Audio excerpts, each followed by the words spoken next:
So welcome everyone. Good afternoon. Yes, it's past 12 now. Today is August 19 and we are here again with a new community chat, and we're going to be talking about how to live a longer life past your 75 years. And with us today is nurse practitioner Nancy Rodes, who used to work here at Montefiore for 18 years, and she's going to be sharing all her expertise and knowledge with us today.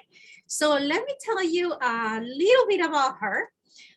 She is a nurse practitioner, as I said. She's also known as Nancy the NP, nurse practitioner. Nancy worked in the home care setting and primary care for over 40 years. And in 1999, she graduated summa cum laude from College of Mount Sinai Vincent in Riverdale, New York, as a family nurse practitioner and with a master in nursing. She saw the need to empower all caregivers to learn preventive care and ways to reduce medical crises as we age. She owned and operated a house calls company in Rockland County, New York for many years, caring for many homebound people of all ages as their primary medical contact. Realizing that many people as they age develop many of the same medical problems, Nancy wrote a picture tool book called Caregiver Success, filled with practical tips and tools to reduce hospital admission, because when mom moves in, she does not come with instructions. The book was published on February 2020 and could be a guide for the novice caregiver, new nursing student, and any clinician, as well as everyone as they age. Seeing the need to teach people through this process, Nancy started a YouTube channel as well, also called Caregiver Success, in April 2019. And during the pandemic, her videos helped many people worldwide to care for each other, widening the community. She continues to provide helpful and hopeful videos as she ages with her audience. So we're very lucky to have her today, because she has all this knowledge, and either to take care of ourselves or someone else, she will be the person who can share her expertise to teach us how to do that. So today we're going to be talking about metabolic syndrome, and Nancy actually prepared some presentation for us. So Nancy, whenever you're ready, you have the option of sharing your screen and you can get started. So just a reminder to all of our attendees that this is a very informal presentation. It's an open forum. So any questions that you have, please use the chat box or the Q&A box and just start writing all your questions there. I'm gonna be reading your questions loud to Nancy, getting the answers that you're looking for throughout her presentation. So thank you, Nancy, for joining us, and thank you to our attendees for sharing time with us, and I'll be looking for all of your questions. So hey everyone, I'm Nancy. It's nice to meet you all. I'm so glad you're here with me today. First thing I want to ask you is, do you have one of these tape measures? Great to have a tape measure. I don't know how many people have it at home, but you know, my background is registered dietitian, so yes, I do. But I guess most people will have one of those stiff ones that you use for construction. I don't think that's what you mean, though, right? No, we don't want to reel those things out and they smack back at you. No, we're looking for the one out of your sewing box. And you don't want to use the centimeter side, but you want to use the inches side. And we're going to go over why it's so important to look at your belly and measure it. And those little things help us determine whether we're in trouble or not, just by even some numbers that you may know. So just make sure you remember this measuring tape, and in the end, we'll all be measuring our waists, okay? So get ready. Okay, so I'm going to share my screen with you. Today, we're going to talk about metabolic syndrome. And, you know, it's got a lot of interesting names. When I was practicing, when I first got out of school, they called it Syndrome X.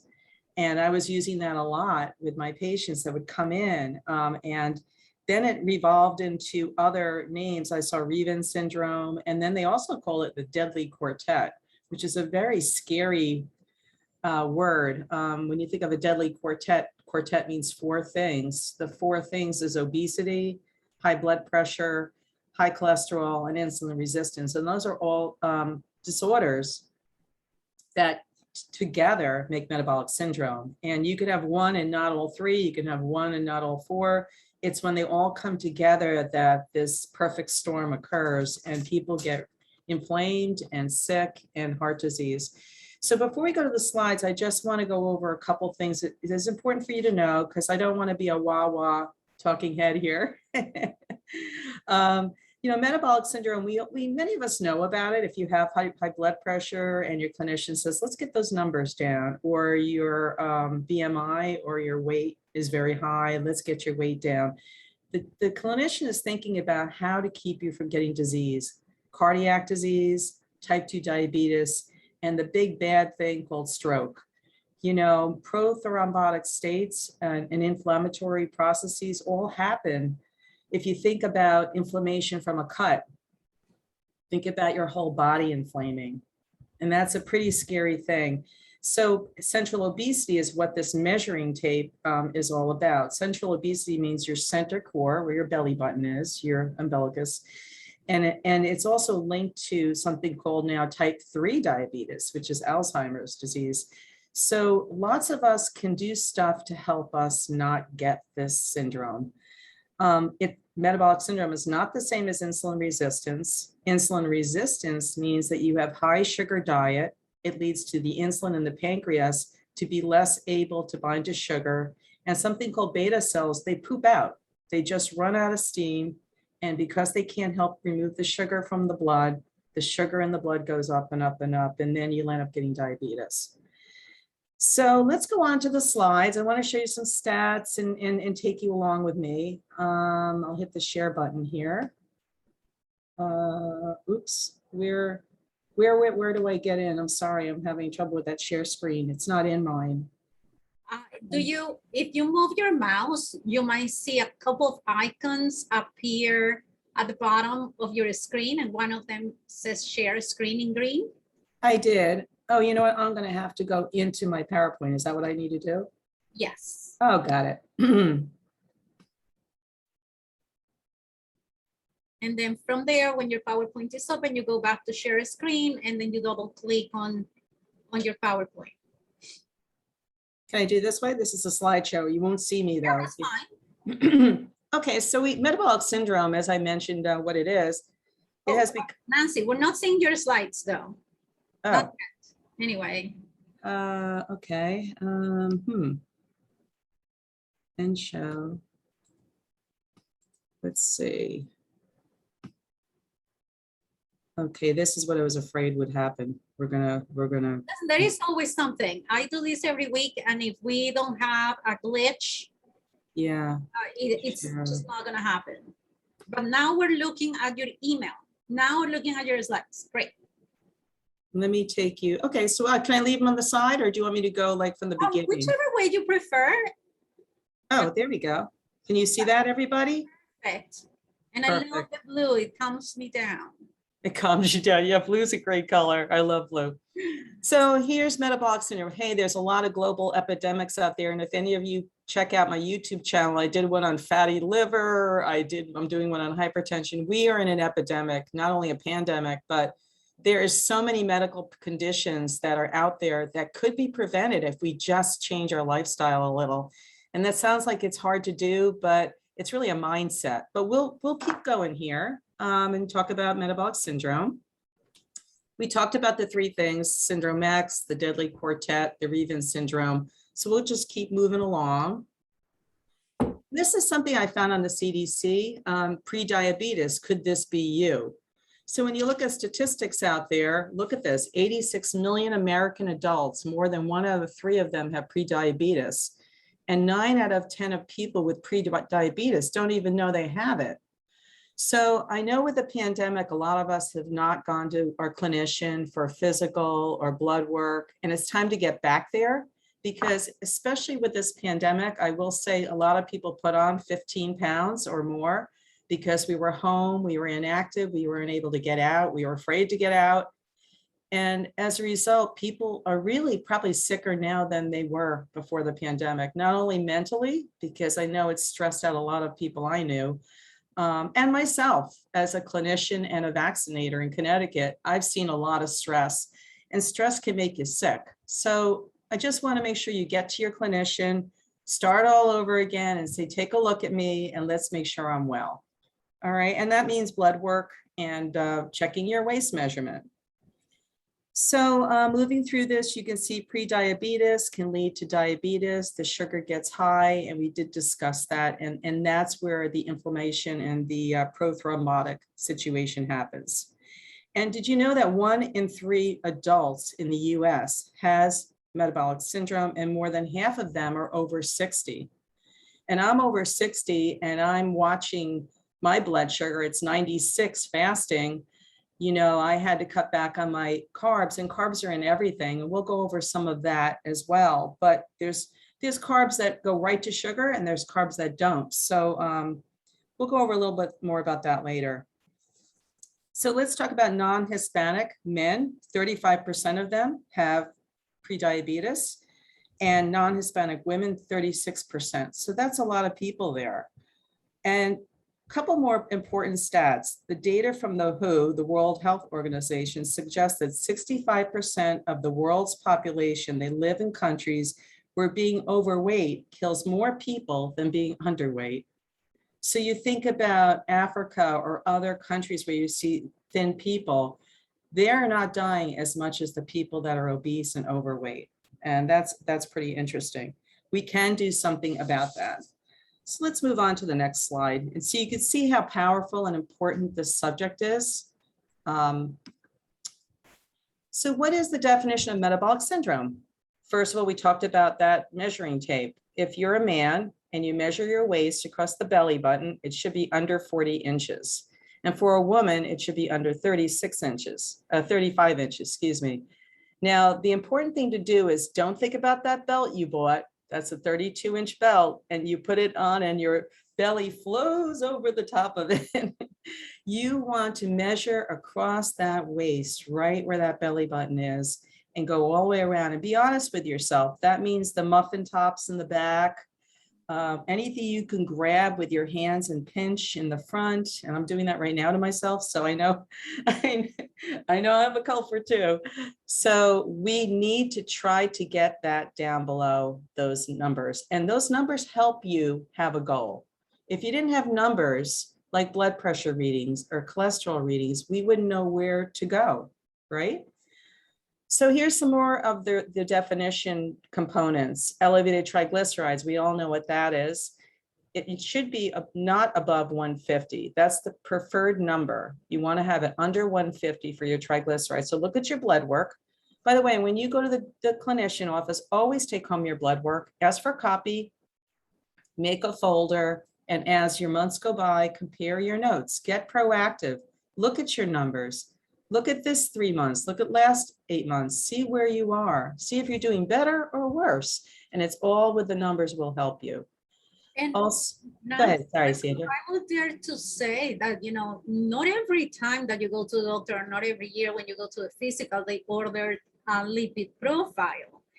I think that we need to be empowered a little bit as patients and tell our doctor that we want to know our cholesterol levels, and if they are not ordering them, you know, we should push for that, because I think that this is very important to have. I agree. And everyone, I did do another video on high cholesterol, and ApoA and ApoB are really cool markers for inflammation. And a lot of times doctors don't do them. My doctor in Rockland County did, and that got me into thinking homocysteine levels are nice to have as well. C-reactive protein, they're just a little bit more about telling, am I in trouble and am I inflamed? Because sometimes your numbers can be pretty good, your cholesterol numbers, but then you're showing other things going on. So you need the whole picture, at least once a year with a physical, if not more, if you have high cholesterol. Okay, talk with your clinician about that. Let's go on. HDL, as we know, is a high density lipoprotein. That's supposed to be the good guys. It's supposed to help take the bad cholesterol out of your blood. And it's supposed to be it should be less than 40 in men and less than 50 in women. Now, here we go again with numbers. HDL has two forms. There's two kinds of HDL and there's two kinds of LDL. There's the weak ones and there's the strong ones. So you can have a great HDL number, but you might have all weak HDLs. So it's just another thing to know. And it's great. When I actually did, when I was doing blood work with my patients, I was doing something back in 2000 called NMR, which is a fractionation test, and it actually broke down your LDLs and HDLs. We really saw how their numbers were, but that's a whole other subject. Just saying, there's so much to talk about. Another component of metabolic syndrome is a fasting glucose of 100 or greater. So that means nothing to eat from the night before, getting your blood work in the morning with black coffee, no sugar or nothing at all, and having your blood work. Elevated blood pressure. You know, I'd have people come in and say, well, my blood pressure is a little high. I said, so let's say you're a little pregnant. You're either pregnant or you're not. It becomes almost like you have to have a number, and the number is what we need to go by. So make sure when you go get your blood pressure checked, you want to know your numbers. Is it greater than or equal to 130/85? And we'll go over some more about that in a few minutes. And Nancy, also, would you like to clarify, one of our attendees is asking if the HDL should be lower than 40 or higher than 40? Oh, of course, that's a mistake. It should be higher than 40. You want to have your HDL higher than 40 in a man, of course, and that's my error here. And thank you for that. And over 50 for women. The higher the HDL, the better, of course. So that I need to change in the slides. Thanks for that. Thanks for looking out. I appreciate that. No, it definitely should be higher. The other thing to think about is cortisol. That's an inflammatory marker. And we're going to go on to talk about this belly. And here's this belly. If you look around you in the grocery store, anywhere you go, everybody seems to be overweight, or 90% of the people I meet.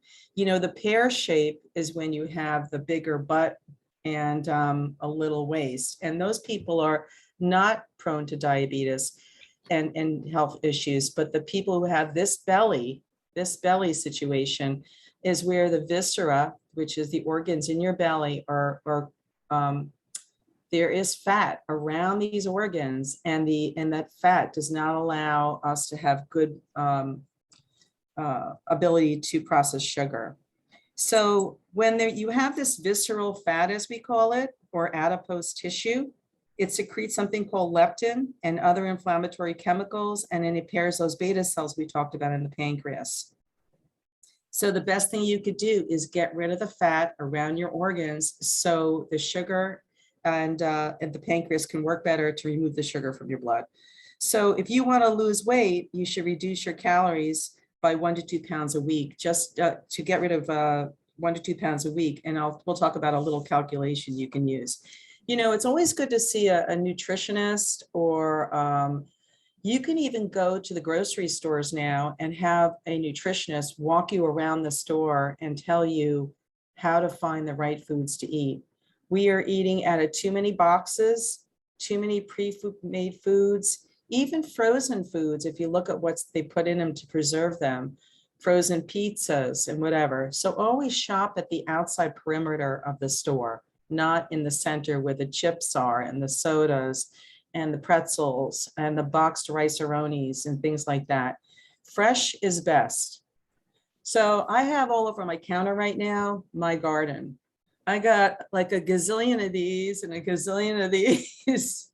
I've got beans. I got, if you can go to a farmer's market, especially a time of day like a year as this, and join a CSA where you get a weekly stipend of the harvest in your area, like in Connecticut, you will get organically grown food, which has no pesticides in it, and it will definitely be the way to start. I see there's some more chats. So Nancy, if we can go back a second, just to clarify about those values for the cholesterol. Okay.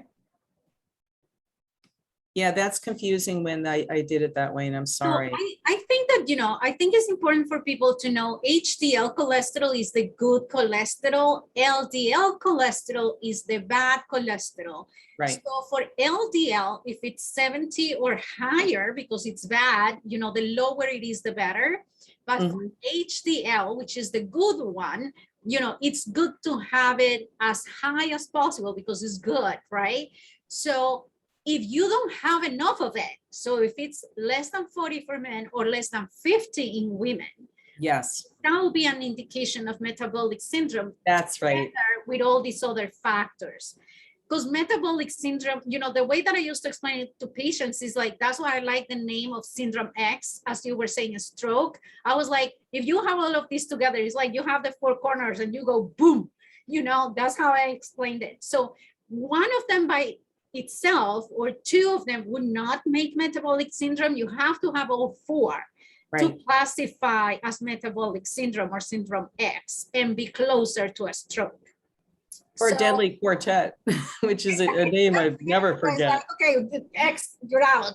That's how I thought of it. So I hope that clarifies. So you're absolutely right. I did not make a mistake in this slide. It actually is a sign of if the cholesterol is low, is the bad part, and my fault for not picking up on that as well. Yeah. So if you have too little of the good, is bad. If you have too much of the bad, obviously is bad. So I think that clarifies. If not, please keep writing in the Q&As and the chats.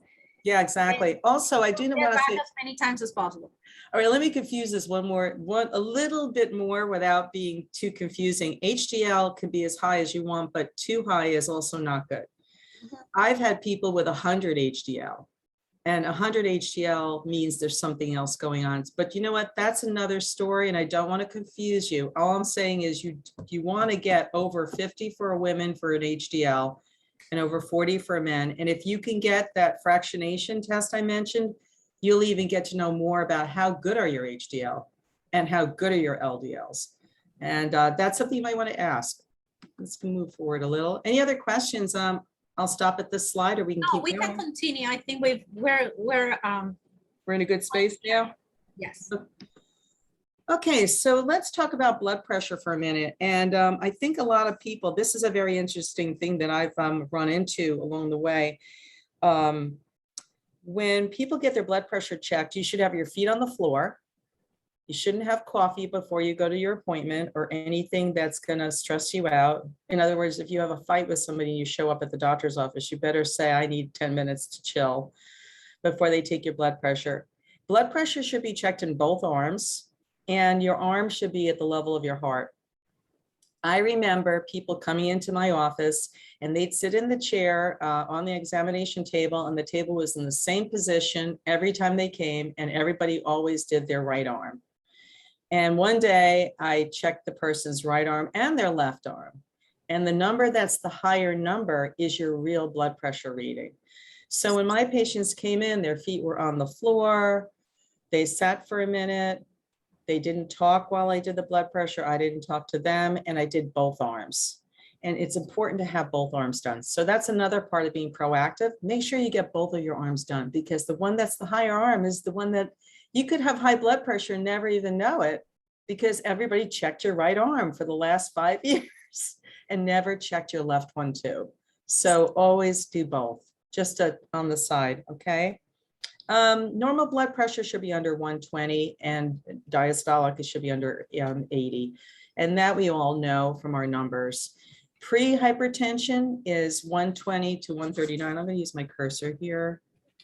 And then 80 to 89 for diastolic.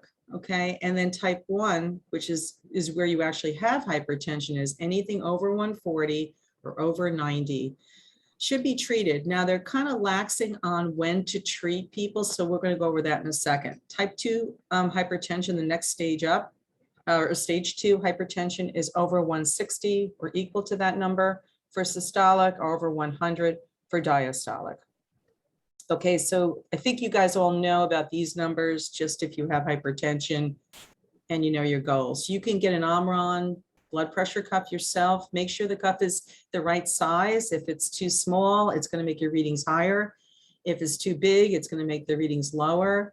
That's another thing. When I went to see my patients, I had three types of cuffs. The little older lady had skinny arms. I had to use a smaller cuff on her, as opposed to the bigger man, I had to use an extra large cuff.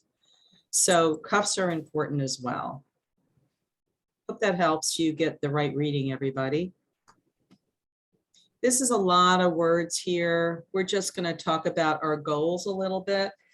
You know, we all know, we've been told, lose weight, lose weight. The main thing about lifestyle changes is just get moving. Even if you are in a wheelchair, you can use hand weights, you can march in place, you could do twists.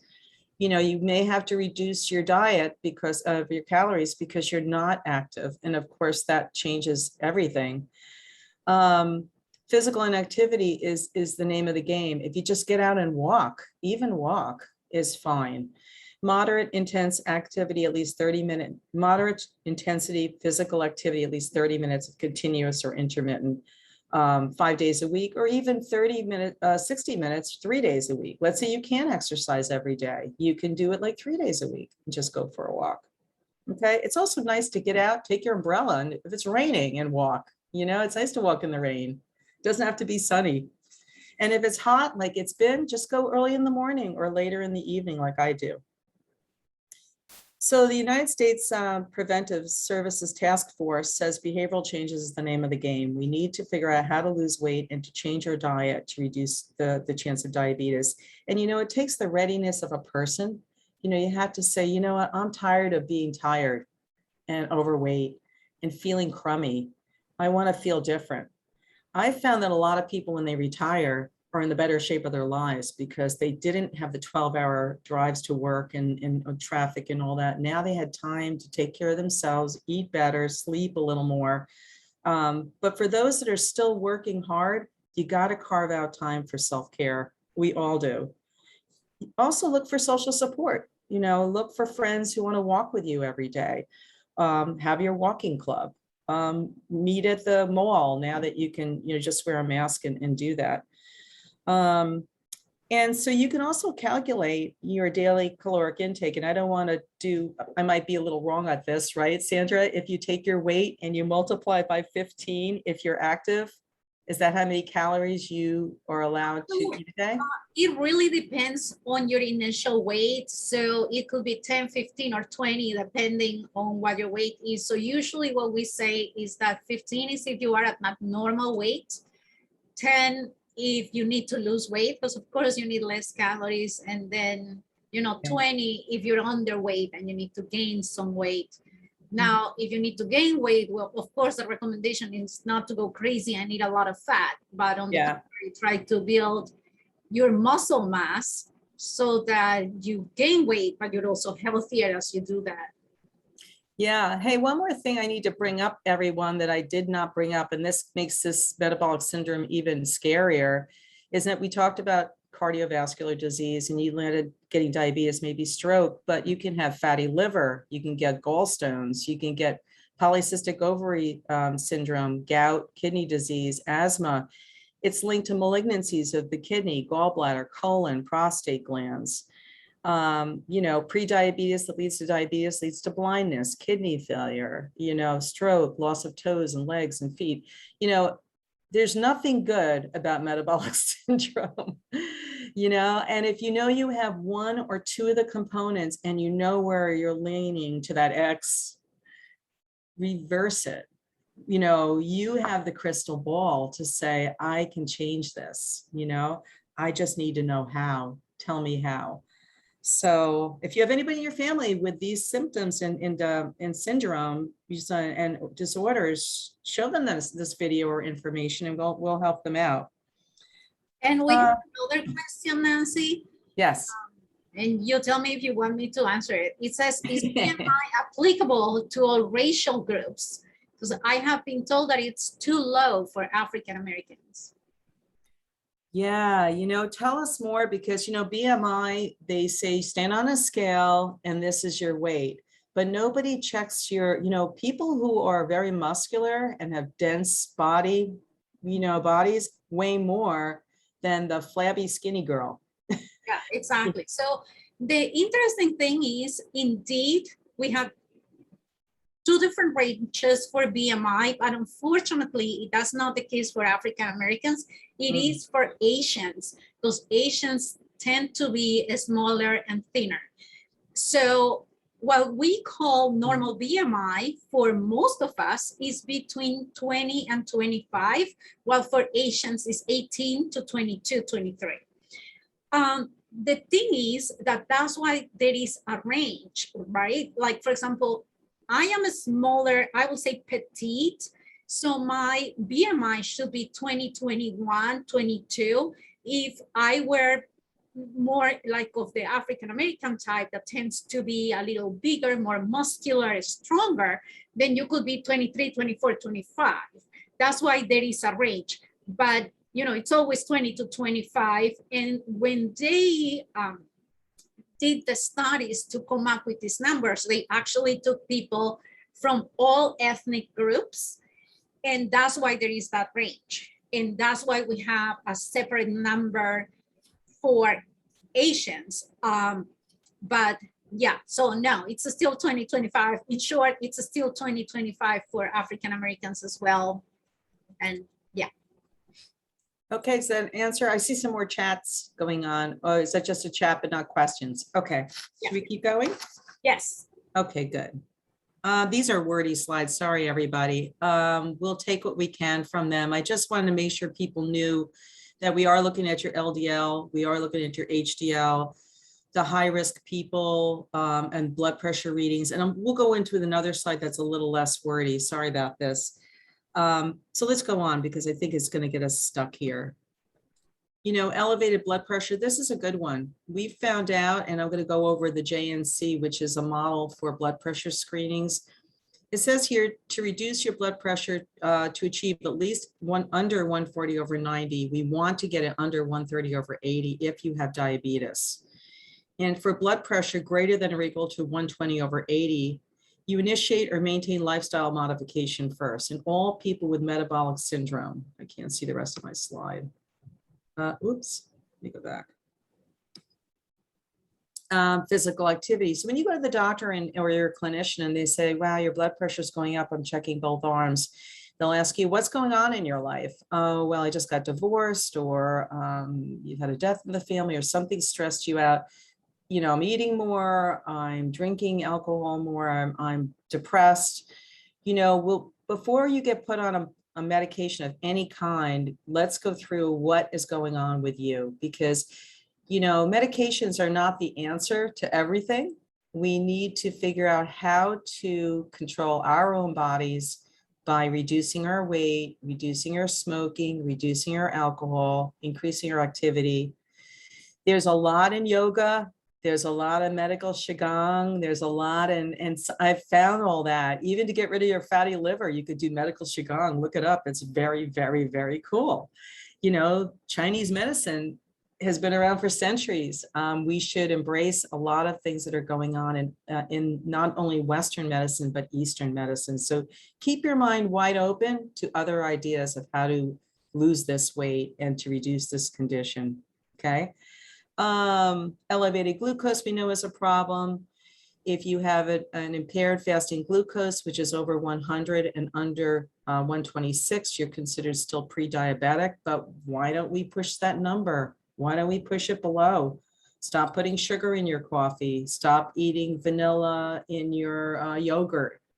Don't use any kind of sweeteners that are going to raise your sugars if you can. So there's things you can do. When I saw my sugars going up, I started making plant-based desserts. You know, I use coconut sugar instead of cane sugar. What's your thoughts about that, Sandra? Oh, no, you're right on point. Keep going. Yeah, I mean, I made cookies for the vaccination clinic the other day, and 5 people wanted my recipe. It was just banana. It had maple syrup instead of sugar.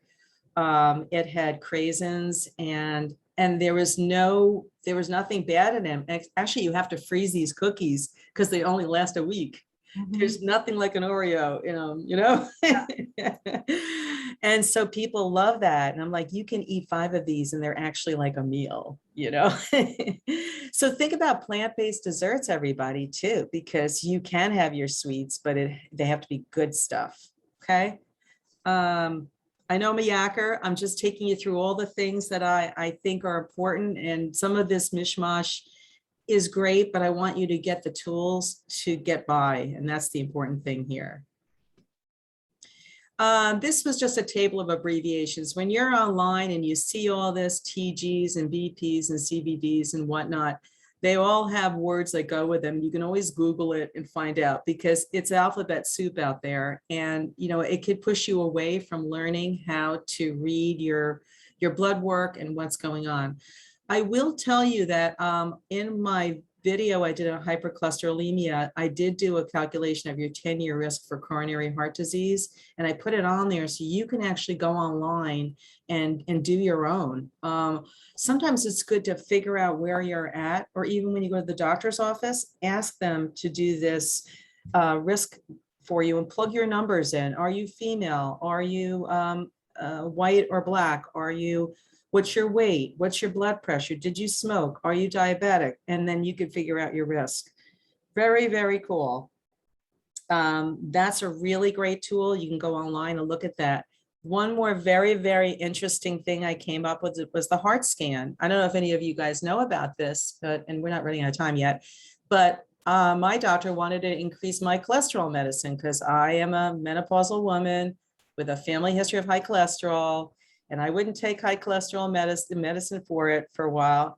And I said, show me the data that shows, do I have risk for heart disease? And she sent me for a CT heart scan that my insurance did not pay for. It cost me $100. I went to MRI in New City. You lay on a table, they put 3 electrodes on your chest. They tell you no coffee 4 hours before the test. And they measured 8 of my major heart arteries for calcium plaquing and plaquing. And if you have a score of less than 10, you have a minimal risk for heart disease. And my score was 7. So here I had high cholesterol, but my minimal risk with and I'm 64, was low. And she wanted to increase my Crestor. And she says, I don't have to increase your Crestor. Even though your lipids are not as where I want them, under 70, they're 80. You are not at risk. So check that out, you guys, because every doctor now is looking at this heart scan for people who are on high cholesterol medicine, like a statin or any of those. Very, very cool. Okay. Any questions about that? Because that was a real pearl. It's called a CT. Not yet. Okay. So we talked about the abbreviations. So we've kind of talked about what you could do to reduce the syndrome. Any form of activity can help you. I am out gardening, weeding, bending over. Hey, the more you keep your body moving. My mother-in-law was 87 when she passed away. She was under her desk pulling the plugs out from her internet when we were moving her to Connecticut. She was able to get on the ground herself and get up because the floor was not an enemy. She could climb anywhere and get herself up to a chair and stand up. The more you get down on that floor and stretch every day from the moment you're 20, 30, 40, 50, 60, or even on your bed, if you're afraid to get on the floor, stretch every day and look up a video for that. It will help reduce your blood pressure, reduce your cortisol level. It just makes you feel good and makes your bones crack a little bit, but it's good. Let's keep going here. Reducing your caloric intake. Don't go back for seconds and don't eat a large portion. Use the MyPlate model, and I'm going to show you when we get done. Actually, I can show you because you could see me, right? Yes. I made this little plate, took a plate, and I put, the pyramid, the food pyramid used to be around, but it's not anymore. We now move to this MyPlate. You can actually go on MyPlate site, myplate.com, is it? Org. MyPlate.org. Take a picture of it, take it to a restaurant with you, and this is what your plate should look like. The red is fruits, so you can see it's just a little corner. The vegetables take up most of the plate. Protein is a little portion in the corner, and then the grains is a portion above. I know this is a little tricky. And dairy is very little. You can see it's in the corner. So the Mediterranean diet is the way to go. We really need to have more fruits and vegetables, stir fry them together. Stop smoking, reduce your alcohol is really important. And if you have sleep apnea, somebody tells you snore, You know, you can gain weight just by sleeping if you snore. You could be gaining weight while you're lying in bed trying to sleep. If you're a poor sleeper, find out why. All right. Really important to have an apnea test. A lot of people don't want to do it, but and they've changed the equipment. It's not these big things anymore. You can really have a great night's sleep and you will lose weight while you're sleeping if you get rid of your snoring and your apnea. Isn't that interesting? Okay. Let's see what else we have. Do you know anything about balance of nature? One of the questions that we're getting here is that there are frequent commercials marketing for seniors for a healthy lifestyle called balance of nature. Do you know anything about that? I haven't heard of that, but I don't watch too much TV. So is it a supplement? I'm not sure. So I'll look it up while you continue your presentation. Okay, so let's just really quickly talk a little bit more, and I know I'm skipping around here, about the blood pressure. So in the general population, and read along here with me, you know, to treat it with a medication should be initiated when your blood pressure is, oh, I can't see this. What does it say on your screen? I can't see beyond it. Is 150? 90. Over 90. Okay, that's under behind your head. Or higher in adults 60 and older. So if you're 60 and older and your blood pressure is 150 over 90 or higher, you should be treated. And you know what? If people have really high blood pressure, sometimes we give them medication so that they don't get really sick and have other issues. And once they lose the weight, we take them off the blood pressure medicine.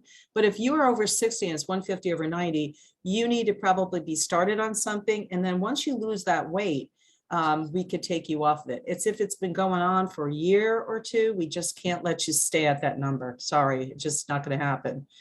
Or if it's 140 over 90 or higher in adults younger than 60, my son is 35. His blood pressure was 150 over 92, and it was that for a year. And his father has hypertension. They put him on a little bit of a lisinopril. He's only 35, but his numbers would not come down. So unfortunately, he's on some blood pressure medicine. Oops. Sorry, everybody. I hit the screen too soon. Real quickly here, let's go in patients with hypertension and diabetes. Pharmacological treatment or medication should be initiated when your blood pressure is 140 over 90 or higher, no matter what your age is. So see, they're trying to be a little more relaxed about the treatment for blood pressure, but they're looking at what you have going on, your age, your diabetes, your family history. And the initial treatment is with an antihypertensive medicine. Usually a thiazide diuretic is first, like hydrochlorothiazide, a calcium channel blocker. And these are, if you're on medicines, you'll all know what these are. ACE inhibitor or an ARB is the general for the non-Black population. Or we start a thiazide or calcium channel blocker if you are in the Black population. So if you do not reach that 1 month of initiating therapy of the blood pressure goal, the dose may be increased. And that's usually the initiative for a lot of people saying, I don't want more medication. Well, then we got to get you to lose weight. If you have sleep apnea, let's figure that out. That will lower your blood pressure if you reduce sleep apnea. It's a big problem in America because the big gut causes the apnea. If you can get rid of that gut, you can get rid of a lot of problems.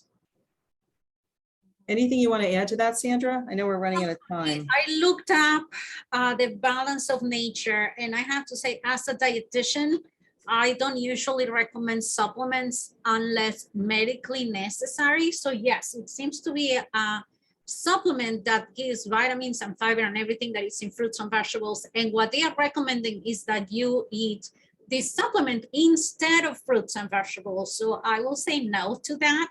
As Nancy was saying, you know, your first choice is always fresh fruits and vegetables. Then second is frozen, third is canned. You know, that would be like my fourth or fifth or sixth choice to have to use something in a pill. You know, the only reason why I was thinking maybe seniors will need something like this is because they don't have teeth, or they have difficulty chewing or something like that, in which case I will rather just go for baby food and that everything is smashed and soft and you can just eat it that way.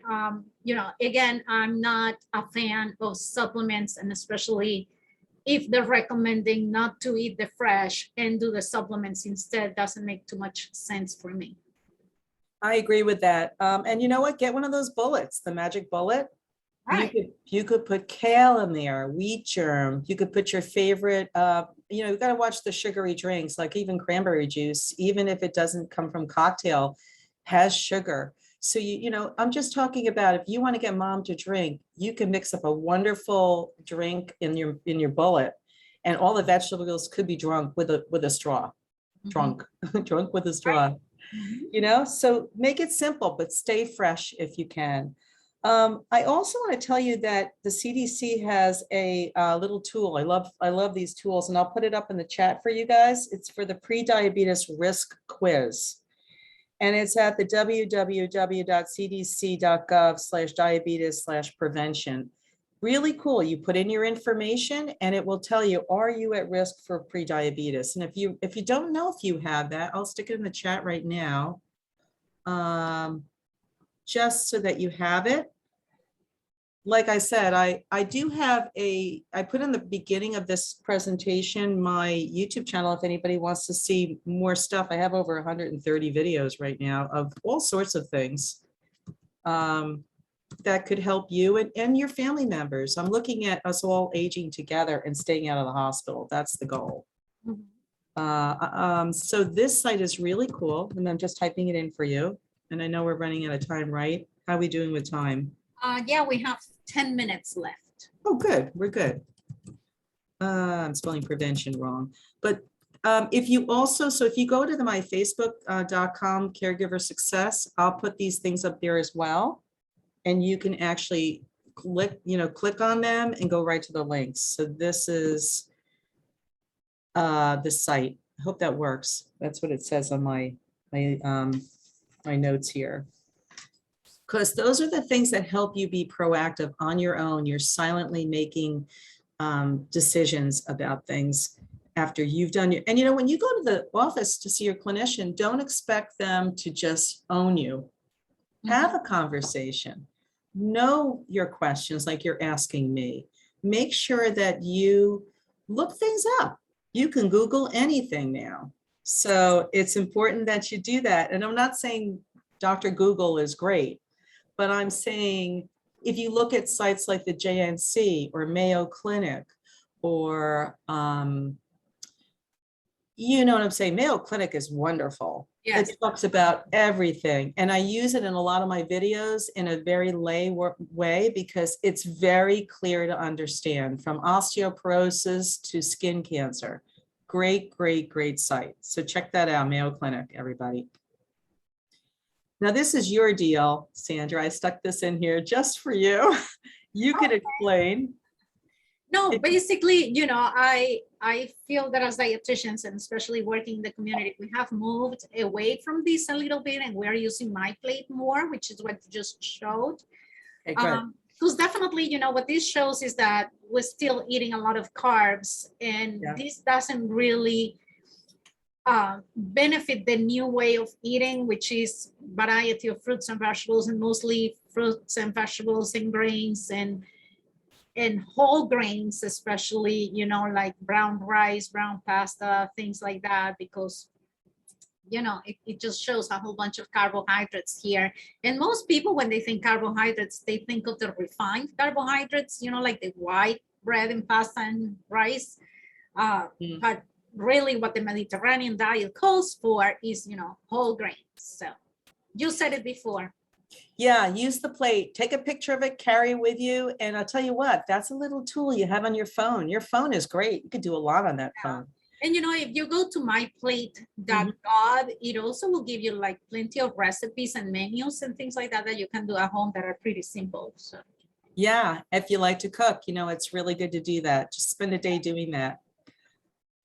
Again, the back of this form is on. So I'm going to show everybody that I have this in PDF version for you. If you don't want to go looking for it online, if you go to myfacebook.com/caregiver success, I have both sides on there for you to print out. And there's one more that we're going to go into. So here, let's just go over this really, really quick. Without weight loss and moderate physical activity, you know, you're going to get prediabetes. Go out and weed your garden, bend over, go for walks.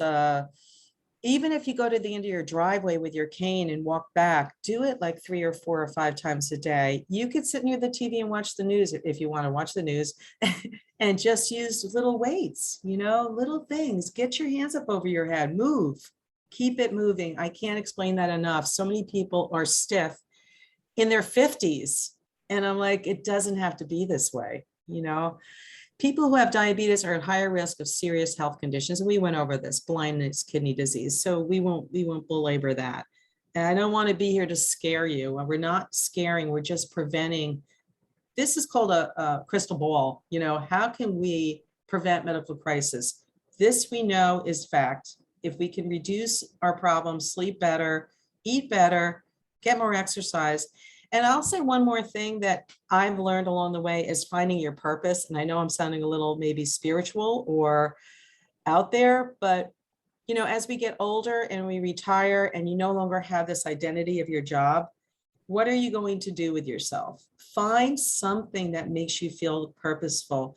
People will reduce their cortisol, they will sleep better, they will feel better about themselves, they will make more friends, they will have social interactions. And by the way, social interaction reduces dementia. So you need to have some pools of support out there. It doesn't have to be family, even friends become family. So just want to reiterate that. And then this one, I know glycemic index foods, you said that, I also heard that this is not really being used anymore. Is that true, Sandra, about high glycemic? It's true, but especially for people with diabetes or pre-diabetes, this is interesting information. So look at that. Watermelon is very high in sugar. And what glycemic index means is that any food that you eat, maybe you can explain exactly how you say glycemic index. I mean, I know what it is. Basically is food. The higher the glycemic index, the higher and faster you get a spike in your blood sugar. That goes up. Yeah. So look at watermelon is full of sugar, but yet it's up there next to a donut. Very interesting. This is a very interesting visual, isn't it, everyone? So look where fruits and vegetables, the Mediterranean diet is, you know, sticking with grains and grapefruit and whatnot. Okay, just want to make sure you see that. And I'm going to also have that up on my facebook.com page for you. And the last video is, well, this one is about healthy eating with diabetes. I don't want to go through this because I'm hoping everyone out there doesn't have diabetes, perhaps. I don't know. But do you think there's anything you want to belabor on this point? Reading labels is important. Try to reduce trans fats. Make sure you're not eating foods that are out of a box. I will tell you that is where it's at. Even cans, you're better off going to frozen after fresh, because they're flash frozen from fresh, and there you go. You're going to get real fresh food, even if it's frozen. Would you agree, Sandra? Better than canned. Absolutely. And I like what it says at the bottom left, cut back on foods high in solid fats, added sugars and salt. I think that's very good advice. Okay, and last but not least is, here we are about the plate. This is the way that food plate, diabetes, MyPlate is. If you go on MyPlate, if you just Google MyPlate, you'll get to the site and you'll see that little, diagram I showed you. So that's pretty much it. I had one more slide about preventing diabetes. This is pretty much everything we said. It's from the CDC and the NIH. If you want, that's also on that site and you can print it out. I just took a picture of it and PDF'd it for you here. So you can also make a copy of that. All right. So I'm going to stop the share here. This was so much fun. I'm so glad I was here with all of you guys. And I know we only have like 3 minutes left.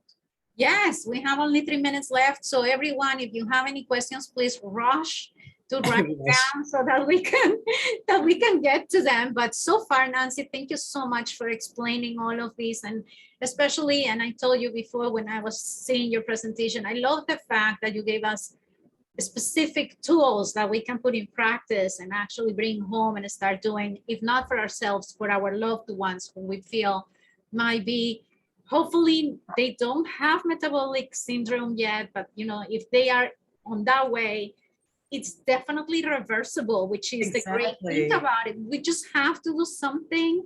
It doesn't have to be medications. It's just like a nice Yeah. lifestyle change. Yeah, and you feel so much better. And sometimes, you know, taking a pill is much easier than changing our lifestyle. That's what I hear from some people, but some people really don't want to be on pills. And So they don't want to be on pills. And, you know, usually pills have side effects. yeah, With a healthy, lot. there is no side effect to that other than getting healthier by the day. So something to think about as well, you know, and it's cheaper. Sometimes it's cheaper than medication. Sometimes it's cheaper. Can I just show them my book real quick? Of course, go ahead. So everybody, this is the book that I wrote. It's called Caregiver Success. That is not me kissing my patient. That is my wonderful friend Melissa kissing her mom. I would go visit her and she'd have her jewelry on for me, her hair done, her makeup on, and they'd wait for my social visit, medical visit once a month. In this book, it's all about taking care of ourselves. I thought when I did my YouTube channel that I was just going to be showing people how to make a bed with somebody in it and use a Hoyer lift, and nobody would listen. But I'm getting thousands of people saying, thank you, Nancy. So you may want to check out my YouTube channel. And I did put the link up there. It's fun. I will keep doing these for you. This book is very neat, though. It's got all about rashes you may get, how to prevent blood clots if you're bedridden, aspiration pneumonia, and then just good old common sense that people taught me as caregivers out there. And I'm like, we need that in the book. And I took pictures of all my patients and they're in this book with their permission. So it's a fun, neat book. You can get on Amazon or on caregiversuccess.com. Perfect. Thank you so much, Nancy. It was a pleasure. You're welcome. We run out of time. I feel like we can talk for hours. I know. This was wonderful. Thanks, everybody. Stay well and see you at the next video. Yes, thank you to all of our attendees again. I'm going to be sending you the link to the recording if you want to get back to this information or even share it with somebody you love or you think might make good use of this information. So I'll see you next week for another community chat. Thank you, Nancy. Nice meeting you today. Bye from Nancy DNP. I'll be back, I'm sure. See you, Sandra. Thanks, everyone. Bye now.